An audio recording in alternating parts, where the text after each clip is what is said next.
beaucoup de choses dans notre pays. On évoquera aussi la mort de Jean-Marie Le Pen. Mais avant ça, j'aimerais qu'on revienne sur ces commémorations, parce que c'est indispensable d'en parler. Ces commémorations de la tuerie de l'hypercachère de Vincennes, avec ce terroriste Hamadi Koulibaly, un islamisme radicalisé. Je voudrais qu'on écoute un témoignage qui a été recueilli à l'époque par les équipes d'Europe 1. Mon cher Louis, c'est une jeune femme qui était dans l'hypercachère de Vincennes. Écoutez ce témoignage, elle raconte ces quelques heures quasiment après le dénouement de ce drame. Écoutez-la.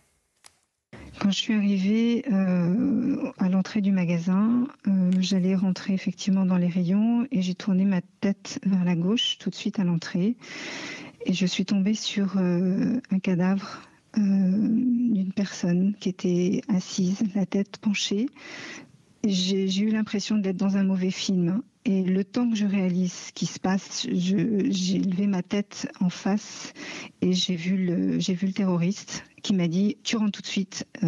Il était armé jusqu'aux dents avec 2 kalachnikovs. Et donc du coup, je n'ai pas pu faire marche arrière et j'étais vraiment à l'entrée et j'étais obligée de rentrer. Après, il y a une personne qui a voulu partir, il lui a tiré dans le dos. Et puis après, il a demandé à la jeune fille de fermer les portes et puis d'aller chercher les autres otages, enfin les autres personnes qui étaient en bas. Ces personnes étaient cachées dans la chambre froide, c'est ça, du magasin ? Tout à fait, il y en avait 2 chambres froides en bas.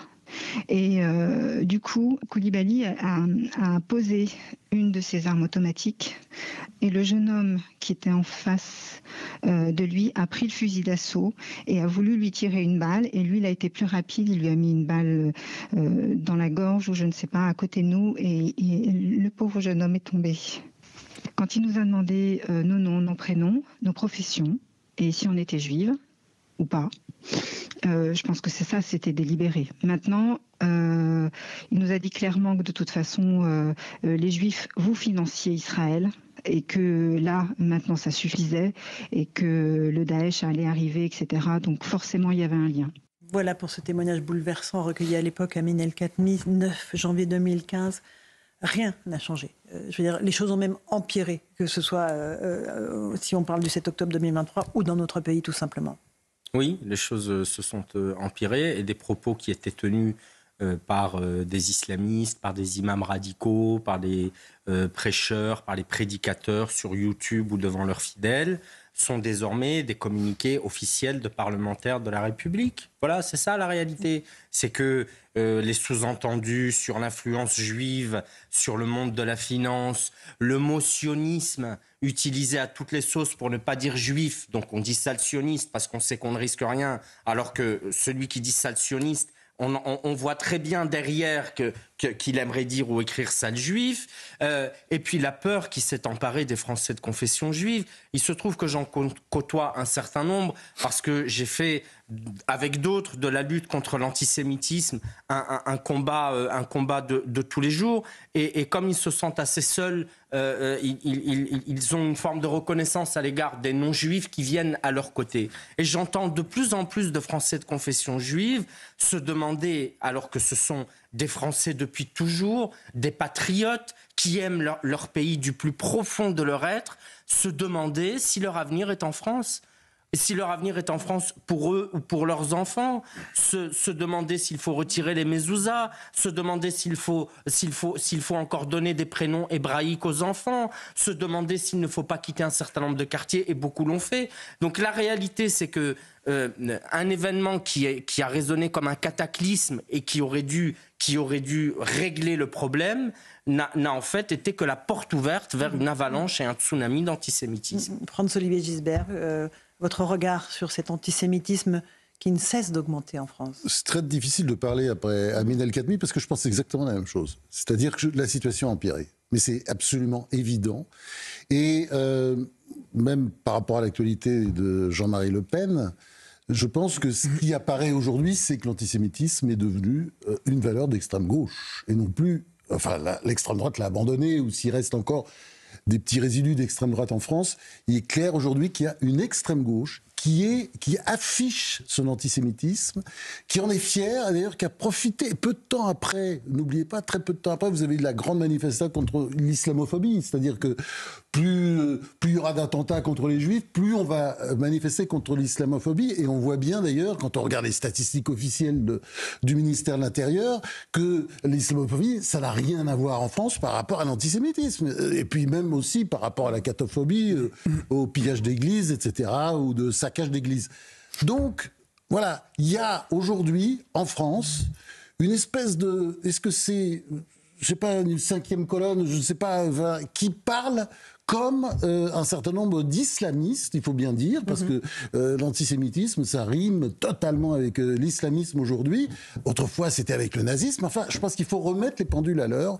Aujourd'hui, très clairement, l'antisémitisme est d'extrême gauche. Voilà, et c'est une révolution copernicienne dans l'antisémitisme qui traditionnellement a été surtout à droite, même s'il y avait une tradition à l'extrême gauche, Jules Guesde, enfin et même certains textes de Jean Jaurès au début, mais c'est vrai que avec le temps, on a connu tout le XXe siècle, c'était la droite ou l'extrême droite. Aujourd'hui, c'est clairement une partie du NFP, je crois qu'il faut citer les mots, une partie du NFP, c'est-à-dire des gens, et il y a une gauche républicaine aujourd'hui qui travaille avec des antisémites notoires. Alors on va juste écouter Bruno Retailleau, ministre de l'Intérieur, qui était ce matin à la cérémonie, qui lui tient un discours de fermeté face à l'antisémitisme. Le plus bel hommage qu'on peut rendre aux victimes, c'est de faire en sorte de ne rien laisser passer, de ne rien lécher. Qui aurait dit, 10 ans après, qu'il y aurait eu une telle explosion d'actes antisémites en France? Je voudrais dire que depuis le 7 octobre 2023, il y a eu une multiplication par plus de 3 des actes antisémites. Je voudrais dire aussi à ceux qui nous écoutent que nos compatriotes juifs représentent moins de 1% de la population française, et pour autant, ils sont les victimes de 57% des actes de racisme antireligieux et antisémite. 1% d'un côté, 57% de l'autre. Donc ce combat, il est engagé. Il est toujours à recommencer, toujours. Et on ne doit rien laisser passer. Voilà la précision chirurgicale de Bruno Retailleau, Catherine Ney. Oui, mais vous parliez de l'antisémitisme de la gauche et de LFI, mais il est intéressant de revoir tout ce qu'a pu dire dans un passé plus ou moins récent Jean-Luc Mélenchon, qui a été un temps très qui n'était pas du tout antisémite, au contraire, qui était républicain, bien sûr. Et qui dénonçait l'antisémitisme, et qui a fait ce choix pour des raisons électorales, puisque la gauche, puisque les ouvriers, la classe ouvrière vote, tout ce qui était cette France-là, vote pour Marine Le Pen, il va puiser ses voix dans les banlieues, dans un électorat musulman qui est appâté par cet antisémitisme qui est un des aliments de la religion musulmane, de l'islam, parce que l'islam...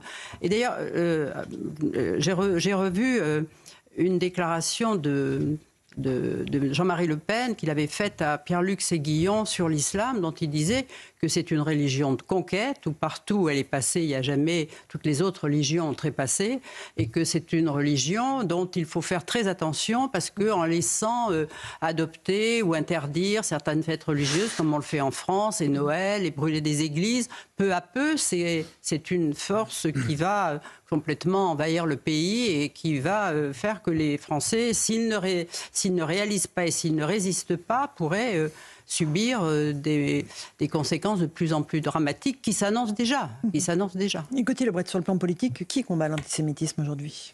Bruno Retailleau est en première ligne, mais je voulais rappeler un fait.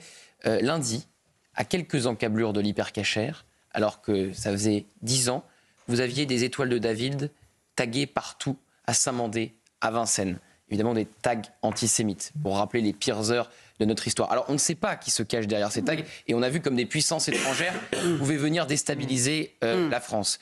Mais tout de même, 10 ans après avoir ces étoiles de David, il y avait le maire de Saint-Mandé qui était très ému, qu'on avait dans sa commune, la communauté juive de Saint-Mandé, évidemment aussi de Vincennes, tout autour de l'hypercachère. Ils ne sont pas allés jusqu'à souiller ce lieu de mémoire, mais tout autour de l'hypercachère. Et puis ensuite, sur la place de la République, on a beaucoup commenté ce rassemblement contre Jean-Marie Le Pen pour célébrer sa mort. Mais ceux qui étaient là, ils votent pour qui ? Ils votent pour la France insoumise. Et donc, ils votent pour ceux qui reproduisent les mots de Jean-Marie Le Pen. Et d'ailleurs, quand vous tendiez le micro, il y avait des sonores qui ont été diffusés sur les réseaux sociaux. On ne vous parlait pas tant de l'antisémitisme de Jean-Marie Le Pen. On vous parlait du passé colonial de la France, de l'Algérie, de ce qu'a fait Jean-Marie Le Pen en Algérie. Donc c'est bien pour montrer comme, évidemment, la lutte contre l'antisémitisme n'était pas vraiment la priorité des gens qui se sont rassemblés contre Jean-Marie Le Pen. Rapidement, Louis Dragnel, en réalité, l'antisémitisme d'extrême droite, pour rebondir sur ce que disait François-Olivier Gisbert, était farouchement combattu. L'antisémitisme d'extrême gauche est très peu combattu. En réalité, on se rend compte qu'il y a très peu de condamnations. Aujourd'hui, il y a une représentation à l'Assemblée nationale avec des élus qui, globalement, parlent dans une impunité totale et tiennent des propos qui sont totalement ahurissants. Ils ne sont pas contredits, c'est très juste. Jamais contredits. Mais en réalité, il fait bon d'être un antisémite en France aujourd'hui. C'est terrible, mais c'est la réalité. Vous avez des préfets qui ont la plus grande difficulté à interdire des manifestations organisées par des antisémites. Vous regardez ce qui s'est passé, pour rebondir sur ce que disait Gauthier Lebret, la manifestation place de la Bastille, c'était place de la Bastille ou République, où effectivement c'était une foule d'antisémites qui étaient aussi rassemblés d'extrême gauche qui étaient présents. Et puis pour terminer, il y a des symboles. Vous pouvez pas... Moi, ce qui me choque, je vois Emmanuel Macron qui aujourd'hui participait aux commémorations. Et de l'autre côté, un Emmanuel Macron qui vient pas à la marche contre l'antisémitisme. Vous pouvez pas, une fois que le mal s'est produit, être là et verser des larmes de crocodile, alors que quand vous êtes face à votre responsabilité de choisir un camp, le seul camp qui vaille, c'est-à-dire le camp de la France, qui inclut forcément les Français juifs dedans, et dans ce cas-là, vous vous dites, bah non, je peux pas, parce que j'ai peur de diviser la France en deux. Jean-Sébastien Ferjou, rapidement. Je pense que c'était une faute majeure de la part d'Emmanuel Macron, encore plus par la justification qui a été avancée en disant je n'ai pas à choisir un camp. Les Français juifs ne sont pas un camp. Ils sont français, ils ne sont pas impliqués dans le conflit entre Israël et le Hamas. Mais moi, je crois, pour rebondir, je crois, sur ce que disait Amine tout à l'heure, il n'y a pas que la responsabilité de ceux qui sont véritablement antisémites ou de ceux qui sont dans une idéologie qui est très hostile aussi bien aux Juifs qu'à Israël. Pour que le mal triomphe, il suffit de l'inaction des hommes de bien. Et c'est exactement ce à quoi nous sommes confrontés à gauche aujourd'hui. Et il n'y a pas que Jean-Luc Mélenchon, il n'y a pas que ces gens-là. Quand Marine Tondelier invitait Médine et en lui expliquant, en plus, qui est très raciste, en prenant pour une espèce d'imbécile qui ne serait pas conscient de ce qu'il dit, on va lui réexpliquer, mais ça fait rien, on l'invite quand même. Cette complaisance-là, cette lâcheté-là, et le fait que la gauche qui continue à être alliée avec ceux qui revendiquent d'être antisémites et que nous n'exigeons rien d'eux, alors qu'on a autant exigé de la droite qui, elle, s'est bien tenue pendant des années, et on le voit à l'occasion de la mort de Jean-Marie Le Pen. Oui, mais on va y revenir dans un instant. Franz-Olivier, vous vouliez dire quelque chose, on fait la pause, on y revient dans un instant, vous inquiétez pas. Je pense qu'on a un devoir de solidarité. Ce que disait Amin El-Khatmi, qui disait, voilà, nous, les non-juifs, ils ont besoin de nous. Moi, ça me fera beaucoup, je fais beaucoup de conférences comme ça en province, où je vois à quel point ils sont demandeurs. C'est-à-dire que ces gens sont abandonnés. Ils sont seuls. Et se demandent, la première question souvent quand vous commencez, moi ça m'arrive de tourner ici ou là, et la première question c'est, est-ce que vous pensez qu'on doit rester, quoi ? C'est ça la question que ces gens se posent. Il faut bien voir le malheur qu'il y a derrière ce type de questions. Donc je pense que, et c'est pour ça que le vrai sujet, voilà, c'est De Gaulle qui avait employé ce mot-là, mais ce sont les tièdes, les apathiques. Ce sont ceux-là qu'il faut réveiller. Il y a beaucoup trop d'apathiques en France par rapport à ce qui est en train de se passer et par rapport à cette marée qui monte, parce que c'est une marée, et la couleur, elle est brune, tout simplement. Elle est verte peut-être aussi, mais elle est brune. Bon, Catherine ? Moi, je trouvais que dans le lendemain de cet assassinat, dans l'épicerie cachère, moi, je trouvais que celui qui avait porté les mots les plus justes, c'était Manuel Valls. Ah oui, formidable. Il y avait une phrase qu'il a redite devant le CRIF encore, mais que je vous dis, et qui n'a pas été reprise par d'autres. Il dit que voir des Français juifs quitter de plus en plus nombreux leur pays parce qu'ils ne se sentent plus en sécurité, mais aussi parce qu'ils ne se sentent plus compris, parce qu'ils ne se sentent plus à leur place, aurait dû être depuis longtemps, pour nous tous Français, une idée insupportable. Ça lui a coûté sa carrière à gauche. Oui, il faut le dire. Vous avez vu comment il est attaqué ? La haine, la violence en permanence contre Manuel Valls, une campagne permanente. L'engagement de Manuel vous ouvrez Valls, les journaux, les radios, les télés, c'est sans arrêt. L'engagement de Manuel Valls contre Dieudonné et contre l'antisémitisme lui a littéralement coûté sa carrière politique à gauche, et il lui a valu une haine dont je n'ai pas de comparaison récente possible. C'est pour ça qu'il est bien de rappeler ce qu'il a dit, et c'était des paroles très fortes. Lui rendre hommage. Petite pause, on se retrouve dans un instant, on continue ce débat.